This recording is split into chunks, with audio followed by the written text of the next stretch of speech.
안녕하세요, 선생님들. 안녕하세요. 안녕하세요. 네, 안녕하세요. 네, 잘 지내셨어요? 잘 지냈어요. 네. 엄청 바쁘시잖아요. 그러니까요. 그죠? 방학이 오는 게 너무 두려워. 맞습니다. 맞아요. 네. 그리고 이제 가장 좀 긴장하시는 분들이 계시잖아요. 이제 중3에서 고1 넘어가는 그렇죠. 네, 맞아요. 예비 고1 그렇죠. 부모님들.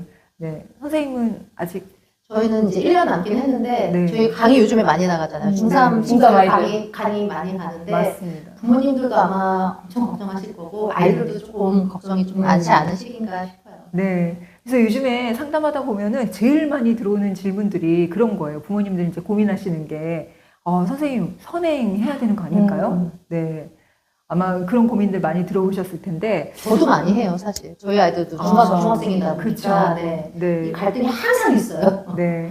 근데 이제 말씀드리고 싶은 거는 선행이 먼저가 아니라 순서가 먼저다. 이렇게 좀 말씀을 드리고 싶어요. 그래서 더 빨리 가는 게 아니라 이번 겨울방학에는 먼저가 중요하다. 네. 먼저 뭘 할 것인가에 좀 더 집중을 해보셨으면 좋겠습니다.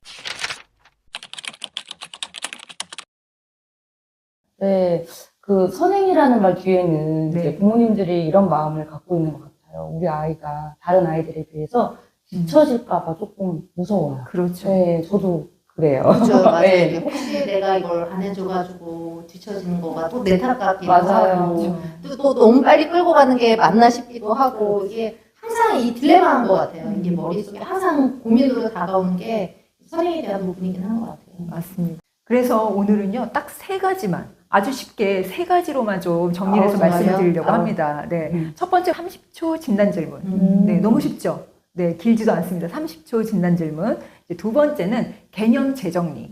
네, 세 번째는 루틴과 표현이에요. 이 세 가지만 잡으면 방학이 정말 달라질 겁니다. 어머님들도 굉장히, 내가 정말 방학 아이들과 잘 보냈구나, 이런 생각을 좀 하실 거라고 봅니다. 그런데 부모님들 이런 고민 또 하세요. 아마 이렇게만 말씀드려도 지금 약간 부담감이 생기실 수 있거든요. 세 가지나 해야 되는데. 네. 왠지 내 숙제 같고. 맞아요. 네.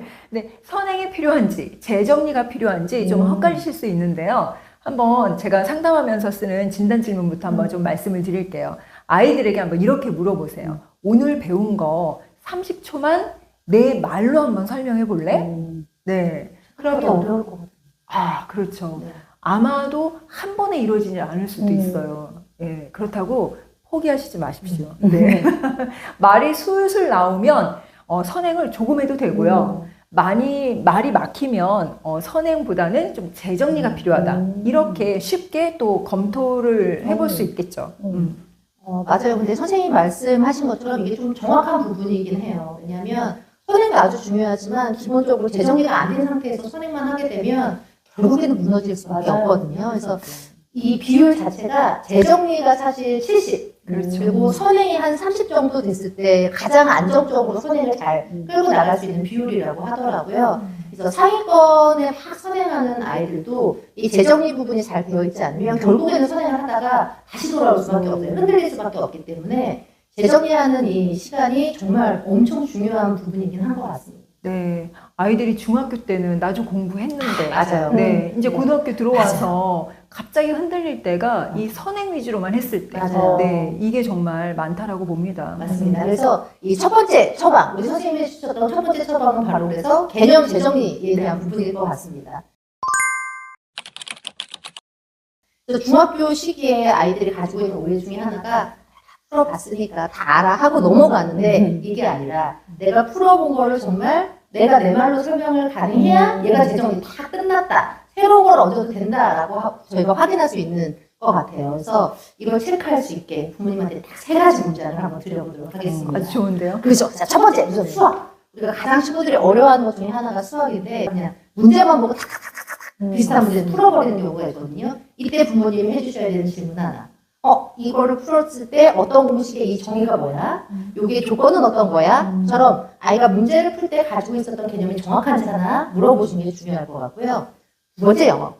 뭘까요? 영어 문제를 해석할 때 많은 아이들이 많이 진짜 선행을 많이 했던 아이들이 그냥 쭉 읽고 느낌으로 문제를 푸는 경우도 많이 있어요. 여기서 중요한 건 뭐냐면 문장 안에서 주어와 동사를 찾을 수 있는지가 아주 중요할 수 있기 때문에 아이한테 딱 문장을 보여주고 여기에 있는 주어 동사는 어떤 건지 확인하는 질문 이렇게 하나. 마지막 국어. 우리의 발목을 잡는다고 하는 그 어려워요. 국어. 맞아요. 국어 너무 어렵죠. 이 국어는 한 문단 정도를 읽고 이걸 아이가 내 언어로 요약할 수 있게 한번 질문을 해주는 것도 좋은 방법 중에 하나라고 생각합니다. 귀에 쏙쏙 들어오는데 상담을 해보면 진짜 그런 경우들이 굉장히 많아요. 선행은 했는데 첫 시험에서 흔들리는 아이들. 네, 부모님들도 굉장히 안타깝다라고 생각들을 많이 하실 거예요.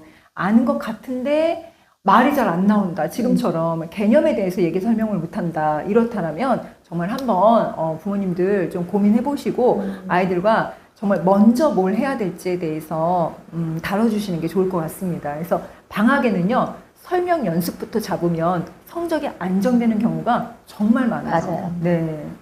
저희 아이도 한번 해봐야겠어요. 설명 맞아요. 연습. 저희 아이가 그러거든요. 네. 알긴 아는데 맞아요. 뭐라고 말할지 모르겠어. 그런데 한번 해보도록 하겠습니다. 네, 그래서 또 두 번째 처방은요, 제가 제안 드리는 거는 루틴입니다. 고등학생의 성적은 완벽한 계획도 중요하겠지만 매일 똑같이 이제 굴러가는 하루의 리듬을 바꿔보는 거죠. 그러니까 루틴이라고 하죠, 우리가. 그래서 제가 딱 오늘 그 루틴 한 가지 예시를 조금 드려보도록 하겠습니다. 예를 들면요, 아이가 9시에 집에 들어온다고 저녁 9시에 집에 들어온다. 그러면은 우선은 이제 좀 씻고, 그리고 좀 배가 고플 수 있으니까 간단한 간식도 좀 먹으면서 좀 쉬게 해주는 거. 그래서 이제 10시부터 이제 아이가 학습을 시작하는 거예요. 그런데 이제 거기에서 한 가지 중요한 거는 휴대폰. 네, 휴대폰이 눈앞에 딱 이렇게 있으면은 어른들도 참기 힘들잖아요. 그럼요. 그래서 아이들한테도 규칙을 정해서, 이 시간에는 휴대폰은 쉬는 시간이야. 라고 조금 제안을 두신 다음에 휴대폰은 충전하는 곳에다가 두고 아이가 학습을 할 수 있도록 지도해 주시는 게 좋을 것 같습니다. 네, 그리고 이제 10시부터 이제 11시 30분까지 90분 정도 이제 학습을 이제 할 수 있도록 좀 지도해 주시면 좋을 것 같습니다. 시간은 좀 구성은 어렵지는 않고요. 처음에 한 10분 정도는 이제 오늘 배운 거를 쭉 한번 한 줄로 정리해 보는 거. 그 다음에 한 40분 정도 오늘 헷갈렸던 부분을 다시 보게 하고, 그리고 나서 30분 정도 짧게 확인 문제 풀어보고, 마지막 10분은 틀린 거를 체크해보고 내일 할 거를 간단하게 한 줄로 적어보고 마무리하는 거죠. 네. 완벽한데요? 이렇게만 이렇게만 하면 잔소리할 게 없을 것 같은데. 아니, 선생님 얘기하실 때 이렇게 들어보니까 저희도 무슨 자격증 공부나 할 때 맞아요. 이 방법 하면 정말 맞아요, 효과적이잖아요. 맞아요. 네, 그러니까 어렵게 생각하지 않으셔도 될 것 같아요. 그걸 같이 해본다라는 생각으로 해보셔도 좋을 것 같습니다. 네. 맞아요. 그리고 선생님 말씀하신 것처럼 사실 공부를 잘했냐 못했냐의 핵심은 얼마나 오래 앉아 있었냐가 중요한 건 아닐 수 있다라고 생각해요. 아이들한테 우선 중요한 거는 고등학교 들어가기 전에 학습에 대한 나만의 습관을 좀 찾아주는 게 중요하기 때문에 이게 이때 방학 때 아니면 잡을 수가 없어요. 학기 중에는 할 수가 없어서 이번 겨울방학 때는 반드시 이 습관을 잘 잡아서 이렇게 잘 잡힌 습관은 결국에는 성적으로 이어질 수밖에 없거든요. 네. 이 습관을 잡는 겨울방학이 되면 좋을 것 같습니다. 맞아요. 문제집 많이 풀었다고 아니에요. 양으로 승부하고 그럼요. 쌓아놓는 것보다는 루틴 하나만 잡는 거. 그러면 진짜 이번 방학은 성공일 것 같습니다. 네. 그러면 여기서 또 하나 현실 팁 두 개만 또 아, 드려볼게요.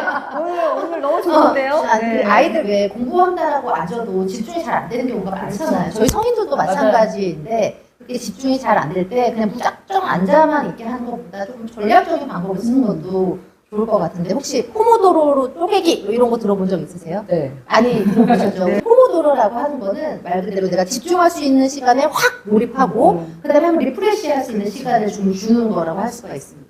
요즘같이 우리 어린 청소년들이 집중하는 시간이 짧을 수밖에 없기 때문에 25분 공부하고 5분 정도 리프레시할 수 있는 시간을 주고 또 다시 한 25분 하면서 이 시간을 중간중간에 지금 점점 늘려나갈 수는 있는 건데 어찌됐건 이 공부하는 시간을 좀 쪼개서 했을 때 훨씬 더 효과가 크다라고 할 수가 있습니다.